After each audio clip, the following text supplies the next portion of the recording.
지금 보시는 게 좌측 뇌랑 우측 뇌랑 이게 좀 지연이 됐을 때, 그러니까는 좀 많이 발달이 안 됐을 때 나오는, 나오는 그런 성향이에요.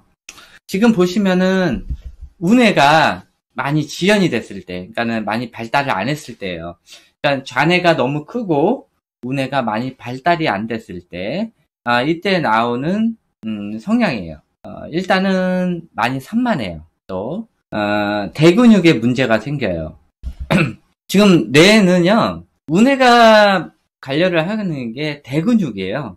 그러니까 크게 몸 동작을 하는 거. 그리고 좌뇌가 담당하는 것은 소근육이에요. 그래서 보통 이제 학습에 많이 특화가 됐기 때문에, 그리고 또 세밀하고 정밀한 작업을 해야 돼요. 그래서 좌뇌는 소근육, 조그맣게 이렇게 움직이는 것들, 또 우뇌는 크게 몸 동작으로 움직이는 거. 그래서 좀 예술성, 행위 예술 이런 거 할 때는 우뇌를 많이 쓰게 돼요. 그래서 우뇌가 낮은 사람들은 이 몸으로 움직이는 것들을 할 때 좀 어려움을 많이 겪게 돼요. 또 집중력은 지금 집중력이 문제라고 써 있는데, 우뇌는 전반적으로 다 총괄하는 집중력이에요. 그래서 이 집중력이 떨어지게 되면은 아까 보시는 바 같이 맨 처음에 보시는 것 같이 좀 산만해질 수도 있어요. 그리고 이 충동성과 과잉 행동이 나올 수가 있어요.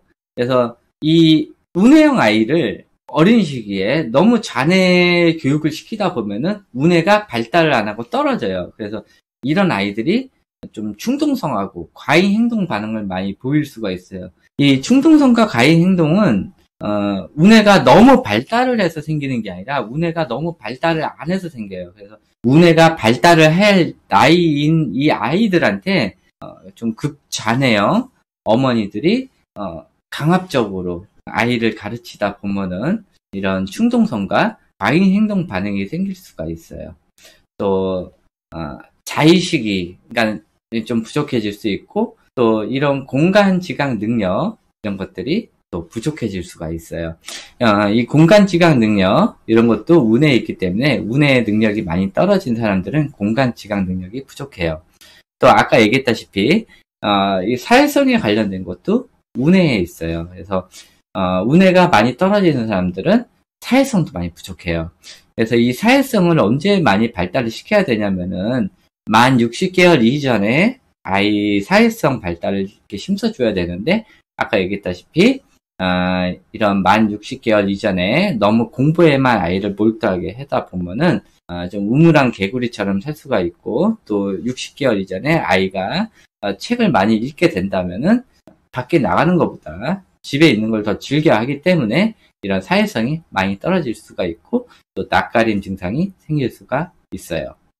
또 감정 조절하는 게 또 많이 어려워져서 아이들이 이런 것들이 감정 조절이 어려운 것들, 이런 것들이 충동성과 과잉 행동 반응으로 나올 수가 있어요. 또 어떠한 문장을 읽을 때 그것을 이해를 하는 것, 그러니까 말을 하는 게 아니에요. 그 문장이 무슨 뜻을 갖는지 이해를 하는 것, 이런 것들이 이 우뇌에 있는데, 이 좌뇌가 많이 발달되어 있는 아이들이 우뇌가 많이 발달이 안 돼 있으면은 이 주관식 문제 푸는데 굉장히 어려워요. 그래서 문제가 두 줄 이상 나오면은 이 문제가 무엇을 뜻하는지 알지를 못해요. 그래서 이 단답형 문제 이런 것들을 잘하는데, 우뇌가 많이 발달이 안 된 아이들 같은 경우는 문제 뜻을 이해를 하지 못해가지고 많이 틀리는 경우가 있어요. 그래서 이 말을 하든 또 글을 읽든 상대방 하는 얘기가 너무 좀 길게 되면은 그 뜻이 무엇인지 좀 이해를 하는 게 좀 어려워요. 그래서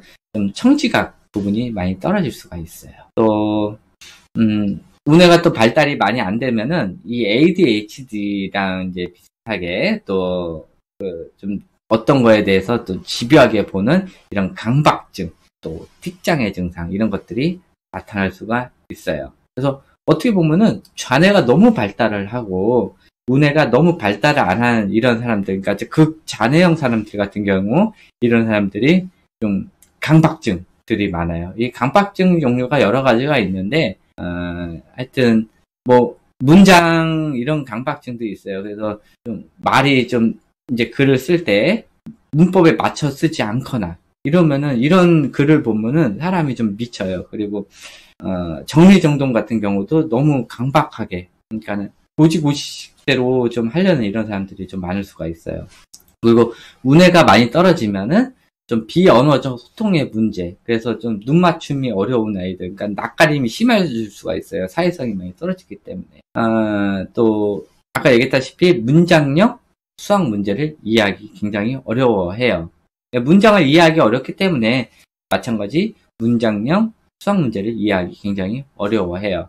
그리고 운해 자체가 큰 거에서 작은 것을 보기 때문에 큰 그림을 보지 못해요. 그래서 전반적인 내용, 그러니까 미래를 보는 이런 비전, 능력 이런 것들이 많이 떨어져요. 그래서 눈앞에 펼쳐질 바로 앞의 상황 이런 것들은 보는 거는 되는데 더 멀리, 더 높이 이런 거 보는 건 굉장히 어려워해요. 그래서 지금 요전에도 막 비트코인 이런 거 있었고요.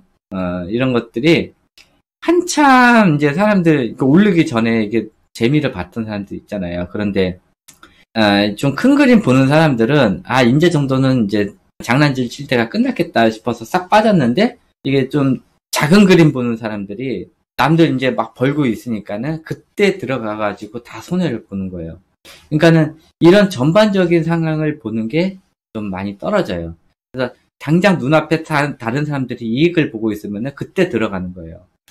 그런 사람들이 좀 많아요. 또 운해가 많이 떨어지면은 항상 걱정거리가 많은데 해결 방법은 없는 거예요.